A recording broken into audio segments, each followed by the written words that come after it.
હવે જો આગળનો પ્રશ્ન છે ન્યુક્લિયર વિખંડન વિશે સમજાવો અને પ્રત્યેક ન્યુક્લિયર વિખંડન દીઠ કેટલી ઊર્જા ઉદ્ભવે તે ઉદાહરણ આપી સમજાવો। હવે આની વાત આપણે પછી કરીશું, પહેલા ન્યુક્લિયર વિખંડન કોને કહેવાય? તો કોઈ પણ ન્યુક્લિયસ હોય, ભારે ન્યુક્લિયસ, યાદ રાખજો આ ભારે ન્યુક્લિયસ,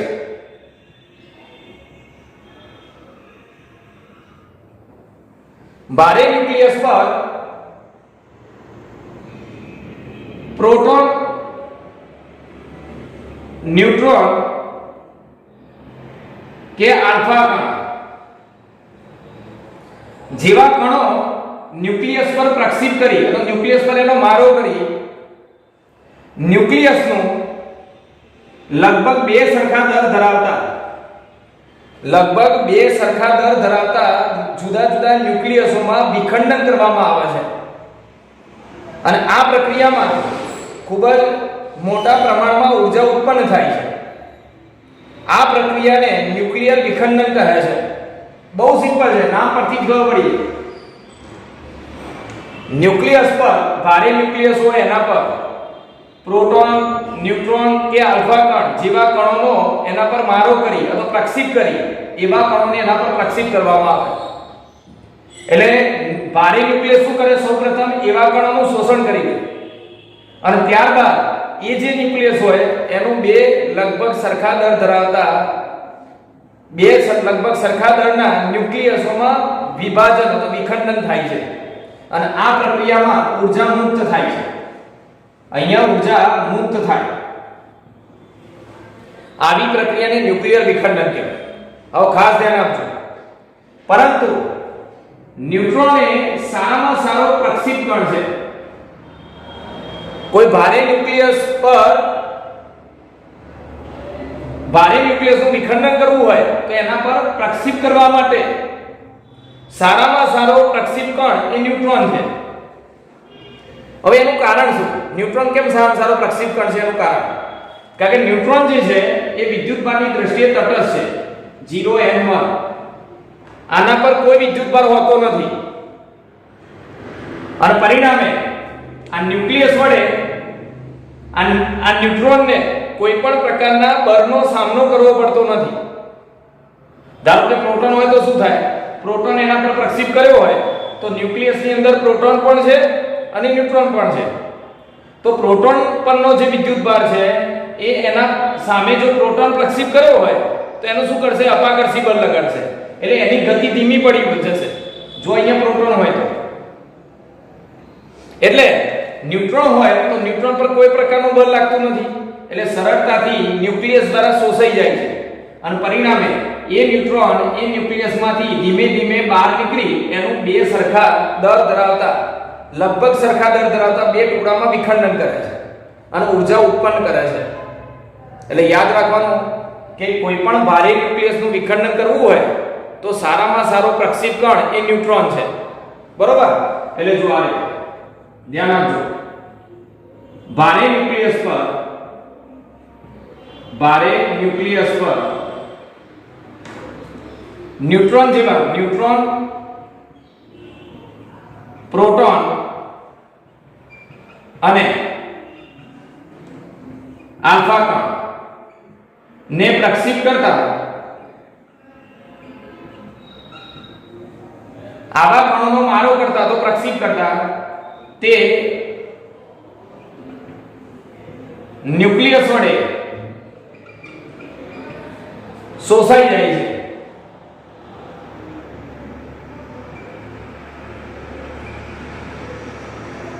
સૌપ્રથમ તો ન્યુક્લિયસ વડે આવા કણો શોષાઈ જાય તથા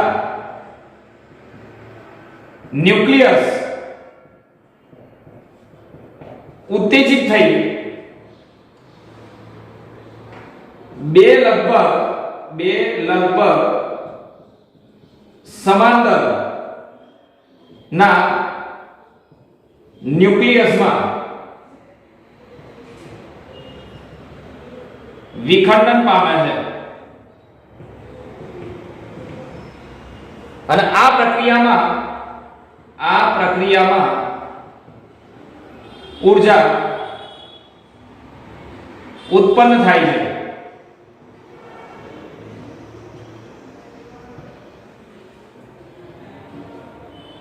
આવી પ્રક્રિયાને ન્યુક્લિયર વિખંડન કહે છે.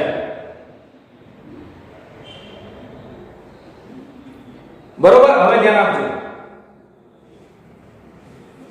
પરંતુ ન્યુટ્રોને યાદ રાખો, અહીંયા ન્યુટ્રોને વિદ્યુતભારની દ્રષ્ટિએ તટસ્થ છે.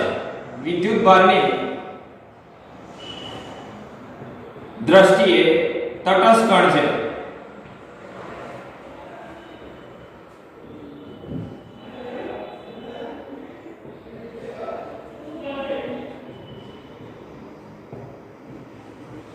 અને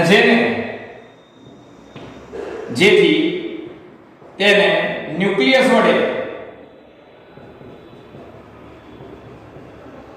આ ન્યુટ્રોન જ્યારે તમે પ્રક્ષેપ કર્યો હોય ત્યારે એને ભારે ન્યુક્લિયસ વડે કોઈ પણ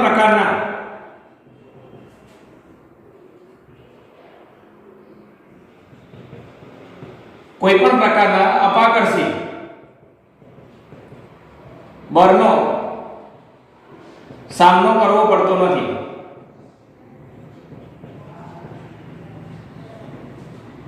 એટલે કે ન્યુટ્રોન એ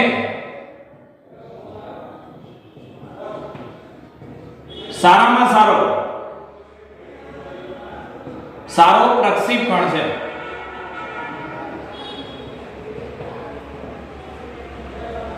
બરોબર, હવે યાદ રાખો તો સૌથી વધારે ન્યુક્લિયર વિખંડનમાં કયો કણ વપરાય છે? ન્યુટ્રોન, કારણ કે એ સારામાં સારો પ્રક્ષેપ કણ છે. હવે જ્યારે ન્યુટ્રોનને કોઈ ભારે ન્યુક્લિયસ પર એને પ્રક્ષેપ કરવામાં આવે તો સૌપ્રથમ એ ભારે ન્યુક્લિયસ ન્યુટ્રોનનું શોષણ કરી લે, પછી ન્યુક્લિયસ ઉત્તેજિત થઈ બે ટુકડામાં લગભગ વિખંડન થાય.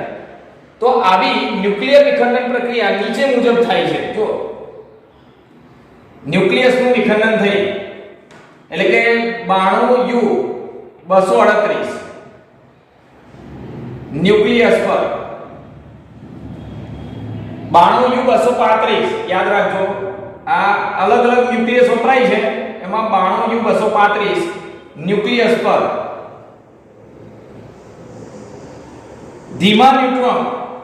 ધીમા કૌંસમાં થર્મલ ન્યુટ્રોન નો મારો કરવામાં આવે. આનો મતલબ સમજો, 92U235 એ ભારે ન્યુક્લિયસ છે અને એના પર તમે ધીમા ન્યુટ્રોન, જેની મતલબ ધીમા એટલે આની ઊર્જા ઓછી હોય, લગભગ 0.04% જેટલી હોય. યાદ રાખવાનું, 0.04 જેટલી. આટલી ઊર્જા ધરાવતા ન્યુટ્રોન એ ધીમા થાય, એનું નામ થર્મલ ન્યુટ્રોન પણ કહી શકાય. આવા ન્યુટ્રોન જ્યારે ભારે ન્યુક્લિયસ પર આઘાત થાય એટલે તેનું બે લગભગ સરખા દરના ટુકડામાં વિખંડન કરે છે. એટલે જો 92U235 ન્યુક્લિયસ પર ધીમા ન્યુટ્રોનનો મારો કરતા તે લગભગ બે સરખા દરના ન્યુક્લિયસમાં વિખંડન પામે છે. અને આ પ્રક્રિયા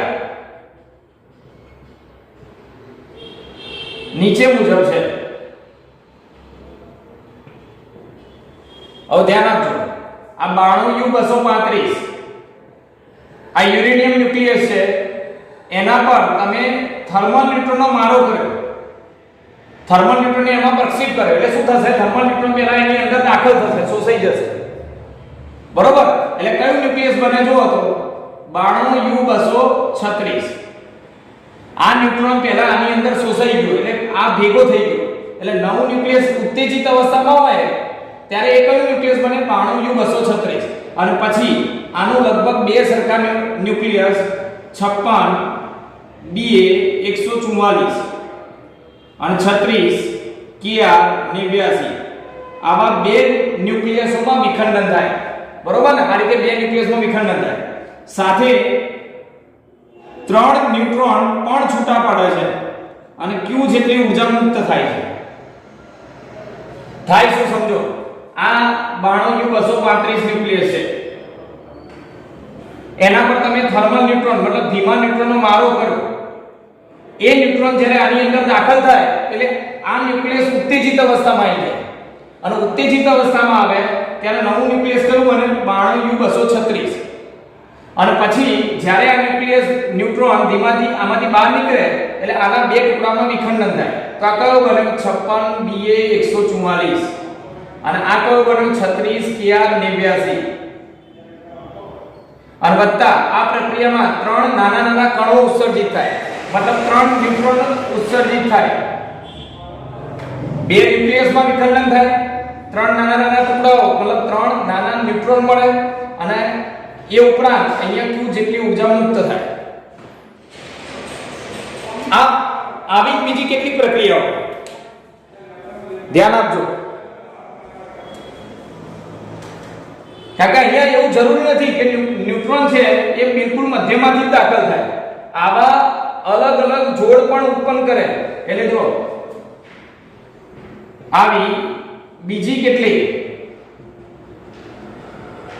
વિખંડન જોડ, વિખંડન નીચે મુજબ છે.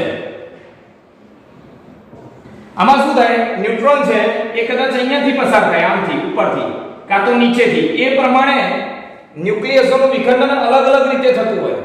તો આવી બીજી પ્રક્રિયાઓ લખવી હોય તો જો 92U232 અહીંયા યાદ રાખજો, 235 92U235 એના પર તમે ધીમો ન્યુટ્રોન તો થર્મલ ન્યુટ્રોનનો મારો કર્યો. થર્મલ ન્યુટ્રોન એની અંદર શોષાઈ જાય એટલે નવો ન્યુક્લિયસ કયો બને? 92U236. આ ઉત્તેજિત અવસ્થામાં આ ન્યુક્લિયસ બને અને પછી એનું બે ટુકડામાં વિખંડન થાય. હવે બીજી વાર પ્રક્રિયા થાય, બીજી વાર મતલબ કોઈ બીજી પ્રક્રિયામાં અહીંયા બીજા ટુકડા મળે છે sbnb. યાદ રાખજો sbnb. યાદ રાખવાની ટેકનિક છે, તમે પહેલા યાદ રાખી લેશો તો આ તરત યાદ રહી જશે. જો 56B144 36Kr89 56 36 89 144 આ પહેલી યાદ રાખી લો. પછી આને કેમ નહીં યાદ રાખવાની? તો જો આમાં 5 ઘટે, 5 ઘટાડવાના, 5 ઘટાડો એટલે અહીંયા 51 થાય અને આમાં 5 વધારો એટલે અહીંયા 41 થાય. આમાં 5 ઘટે, આમાં 5 વધે. હવે ધ્યાન આપજો, અહીંયા શું કરવાનું? ઉપર પરમાણુ દરાખમાં 10 ઘટે, આમાં 10 વધે, આમાં 10 ઘટ્યા, આમાં 10 વધે. જો અહીંયા 5 ઘટે, અહીંયા 10 ઘટે, અહીંયા 5 વધે, 10 વધે. આ રીતે લખાય sbnb. 5 ઘટે, 5 વધે, 10 ઘટે, 10 વધે. યાદ રાખવાની ટેકનિક છે. તમને સીધે સીધું યાદ રહેતું હોય તો પણ વાંધો નથી. આ પ્રક્રિયામાં ટોટલ 4 ન્યુટ્રોન ઉત્સર્જિત થાય. અહીંયા 3 છૂટા પડે ને એવા 4 છૂટા પડે અને Q જેટલી ઉર્જા મુક્ત થાય. હજુ પણ એક પ્રક્રિયા છે, ધ્યાન આપજો. તો આપણે 92U235 આ ન્યુક્લિયસ છે, એના પર તમે થર્મલ ન્યુટ્રોન અથવા ધીમા ન્યુટ્રોનને પ્રક્ષેપ કરો. પહેલા શું થશે? એ ન્યુક્લિયસ દ્વારા ન્યુટ્રોન શોષાઈ જશે અને એ ન્યુક્લિયસ ઉત્તેજિત અવસ્થામાં આવી જશે એટલે 92U236 બની જશે અને પછી એનું બે ટુકડામાં વિભાજન થશે. બરોબર? એનું બે ટુકડામાં વિભાજન થાય HCSR. આ રીતે. અને આ પ્રક્રિયામાં બે ન્યુટ્રોન છૂટા પડે છે, બે ન્યુટ્રોન અને Q જેટલી ઉર્જા મુક્ત થાય. હવે આને કેમનું યાદ રાખવાનું? જો આના પરથી આને યાદ રાખ્યું, હવે એના પરથી આગળ. આમાં શું કરવાનું? 3 વધે, આમાં 3 ઘટે, 3 વધારો એટલે આ 54 થાય. 51 માં 3 વધારો એટલે 54 થાય અને અહીંયા 7 વધે એટલે 140. યાદ રાખવાની ટેકનિક છે, આ બીજું કંઈ નથી. ચલો આમાં 3, 51 માં 3 વધારે એટલે 54, આમાં 7 વધારે એટલે 140. જ્યારે અહીંયા જો 3 ઘટાડો એટલે 38. 3 ઘટાડે અહીંયા 5 ઘટાડવાના, 3 ની અહીંયા 3 અહીંયા 5, 5 ઘટાડો એટલે 94. તો આ ન્યુક્લિયર વિખંડનની અલગ અલગ પ્રક્રિયાઓ છે. આવી કોઈ પણ પ્રકારની પ્રક્રિયાઓ થાય તો આટલી પ્રક્રિયાઓ બહુ સારી રીતે તમારે યાદ કરી લેવાની પહેલા. બરોબર? હવે આગળ જો. હવે ન્યુક્લિયર પ્રક્રિયાઓમાં, ન્યુક્લિયર વિખંડન પ્રક્રિયાઓમાં, ન્યુક્લિયર વિખંડન ની પ્રક્રિયામાં ન્યુક્લિયર વિખંડન પ્રક્રિયામાં આ નિપજ ન્યુક્લિયસો જેનું વિખંડન થઈ ભારે ન્યુક્લિયસનું વિખંડન થઈ જે આપણને નિપજ ન્યુક્લિયસો મળે છે એને વિખંડન ન્યુક્લિયસ કહે છે. પ્રક્રિયામાં વિખંડન થઈ મળતા ન્યુક્લિયસ, વિખંડન થઈ મળતા ન્યુક્લિયસ ને યાદ રાખજો બે નામ છે, વિખંડન ન્યુક્લિયસ અથવા નિપજ ન્યુક્લિયસ. નિપજ ન્યુક્લિયસ કહે છે.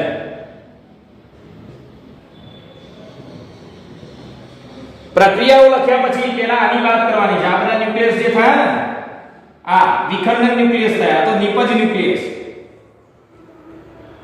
તો સૌથી વધારે ન્યુક્લિયસો કયા મળે છે? તો Z બરાબર 36 થી 56 જેનો પરમાણુ ક્રમાંક 36 અને 56 ની વચ્ચે હોય એની આસપાસ હોય એવા ન્યુક્લિયસોનું વિખંડન સૌથી વધારે પ્રમાણમાં થાય છે. મોટા ભાગે બધાને જોજો 36 56 જેનો પરમાણુ ક્રમાંક 36 અને 56 ની આસપાસ હોય એવા ન્યુક્લિયસો વિખંડન થઈ મળવાની શક્યતા સૌથી વધારે હોય છે. એટલે જો આમાં 36 56 આ 51 41 જો આની વચ્ચે જાય ને 36 56 ની વચ્ચે આ પણ જો 36 56 ની વચ્ચે એટલે જેનો પરમાણુ ક્રમાંક 36 અને 56 ની વચ્ચે હોય તથા જેનો પરમાણુ ધરાંક 95 થી 140 ની વચ્ચે હોય એવા ન્યુક્લિયસો વિખંડન ન્યુક્લિયસો મળવાની સંભાવના વિખંડન ન્યુક્લિયસ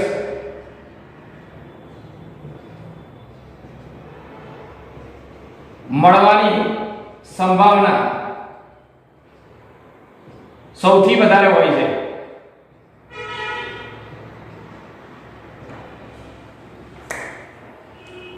બરોબર? આ પહેલો પોઈન્ટ થયો. વિખંડન પ્રક્રિયામાં વિખંડન થઈ જે આપણને વિખંડન ન્યુક્લિયસો મળે છે એ વિખંડન ન્યુક્લિયસોમાં જેનો પરમાણુ ક્રમાંક 36 થી 56 ની વચ્ચે હોય અને જેનો પરમાણુ ધરાંક 95 થી 140 ની વચ્ચે હોય, આ લખવામાં ભૂલ થઈ, એવા ન્યુક્લિયસો મળવાની સંભાવના સૌથી વધારે હોય છે. બરોબર? નંબર 2. હવે આની ચર્ચા કરવાની. જો પહેલા આની વાત કરી લીધી, હવે આ વિખંડન દરમિયાન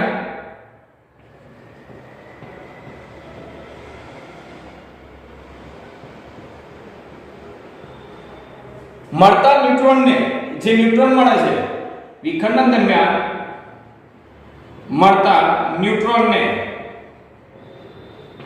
વિખંડન ન્યુટ્રોન કહે છે. વિખંડન ન્યુટ્રોન.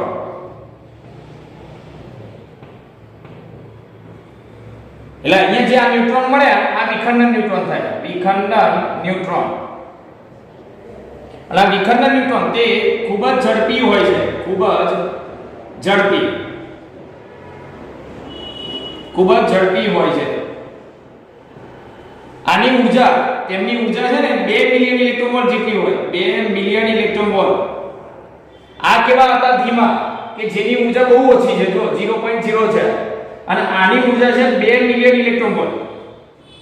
વિખંડન દરમિયાન તો વિખંડન થયા પછી જે ન્યુટ્રોન મળે છે એને વિખંડન ન્યુટ્રોન, અને એ ખૂબ જ ઝડપી હોય કારણ કે એની ઊર્જા ખૂબ જ વધારે હોય. ચલો નંબર 3. એના પછી આપણે આની વાત કરવાની છે Q ની. પ્રત્યેક વિખંડન દીઠ, યાદ રાખજો, પ્રત્યેક વિખંડન દીઠ 200 million electron volt, 200 million electron volt ઊર્જા ઉત્પન્ન થાય છે, તો ઉદ્ભવે છે. એકવાર વિખંડન થાય ને યુરેનિયમ ન્યુક્લિયસનું, એટલે આ પ્રક્રિયામાં 200 મિલિયન ઇલેક્ટ્રોન વોલ્ટ ઉર્જા ઉત્પન્ન થાય અને આ ઉર્જા યાદ રાખવાનું, આ ઉર્જા એ વિખંડન ન્યુટ્રોન અને ગામા કિરણની ગતિ ઉર્જા સ્વરૂપે હોય છે.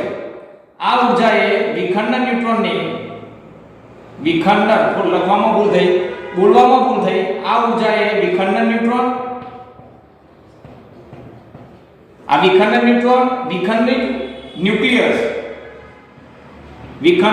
ન્યુક્લિયસ ની ગતિ ઉર્જા સ્વરૂપે હોય છે. અને કેટલીક વાર આ ઉર્જા એ ઉષ્મા ઉર્જા સ્વરૂપે પણ હોય છે. અલગ અલગ રીતે આ ઉર્જા અહીંયા મળતી હોય. સમજો, ધીમા ન્યુટ્રોન વડે જ્યારે ન્યુક્લિયસનું વિખંડન થાય ત્યારે આ ન્યુક્લિયસો વિખંડન તો પામશે પણ ગતિ કરીને ફેંકાશે. એટલે જે ઉર્જા અહીંયા ઉત્પન્ન થઈ એ કયા સ્વરૂપે હોય?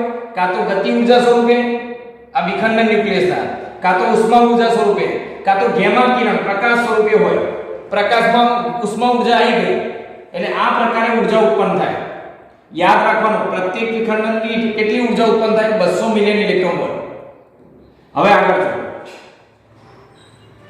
છેલ્લે આનું આપણે એક ઉદાહરણ આપવાનું છે. પ્રત્યેક ન્યુક્લિયર વિખંડન દીઠ ઉદ્ભવતી ઉર્જા એનું આપણે અહીં એક ઉદાહરણ આપવાનું છે. તો એ જોઈએ પહેલા આટલો ભાગ હું ફરીથી રિપીટ કરી દઉં, બરોબર ધ્યાનથી જોજો. પહેલા ન્યુક્લિયર વિખંડન કોને કહેવાય? તો ભારે ન્યુક્લિયસ પર પ્રોટોન, ન્યુટ્રોન કે આલ્ફા કણ જેવા કણો તેના પર પ્રક્ષેપ કરી શકીએ છે. અને એને પ્રક્ષેપ કરીએ એટલે સૌપ્રથમ ભારે ન્યુક્લિયસ વડે એનું શોષણ થાય છે. ત્યારબાદ એ ન્યુક્લિયસ ઉત્તેજિત થાય છે અને લગભગ બે સરખા દર ધરાવતા ન્યુક્લિયસોમાં એનું વિખંડન થાય છે અને આ પ્રક્રિયામાં ઊર્જા મુક્ત થાય છે.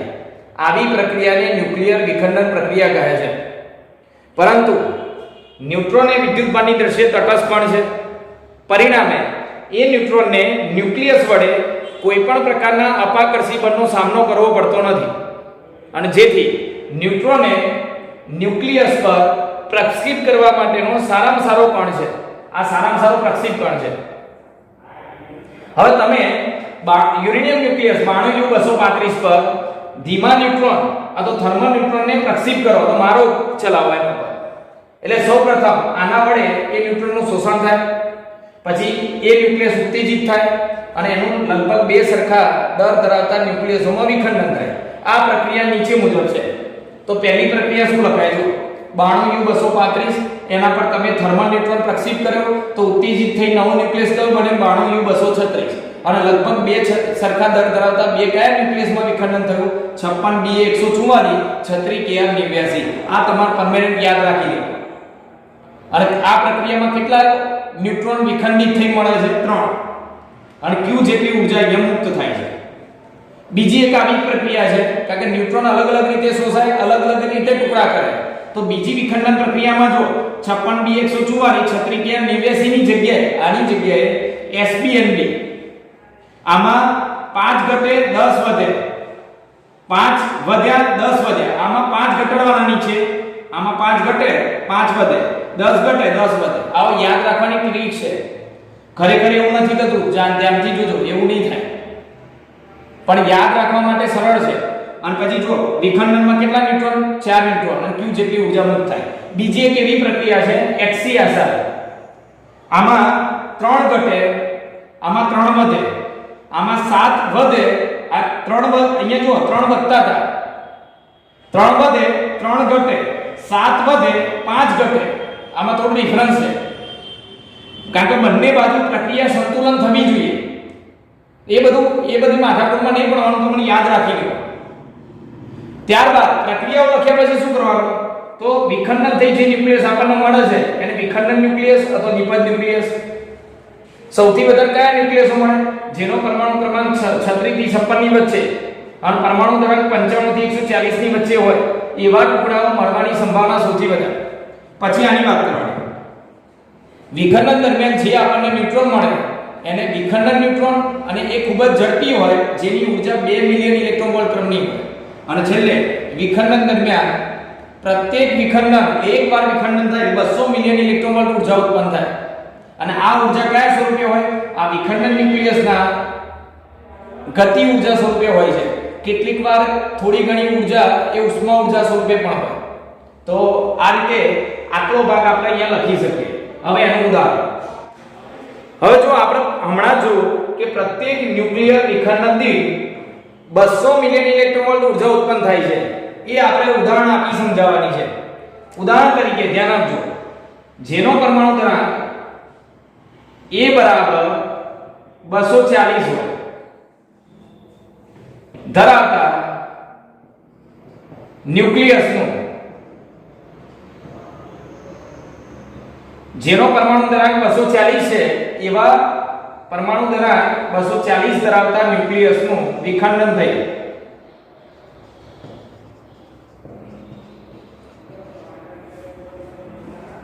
A બરાબર 120 ધરાવતા બે ન્યુક્લિયસમાં વિખંડન થાય છે.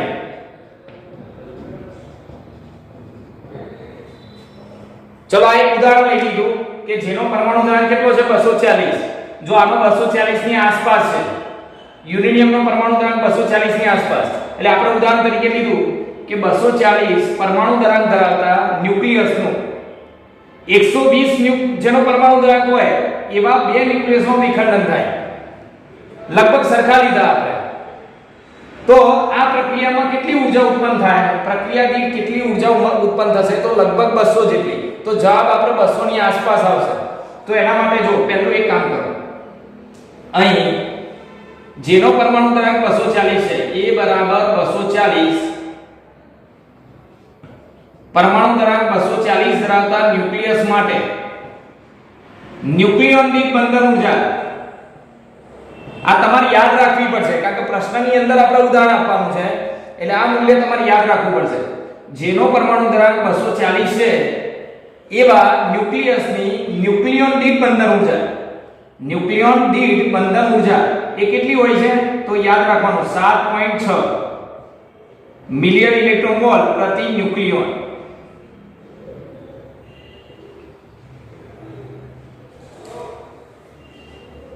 બરોબર? તો આની બંધન ઊર્જા શું થાય? હવે સમજો. આનું સૂત્ર થાય EB અપાને બંધન ઊર્જા ભાગ્યા પરમાણુ ધરાંક.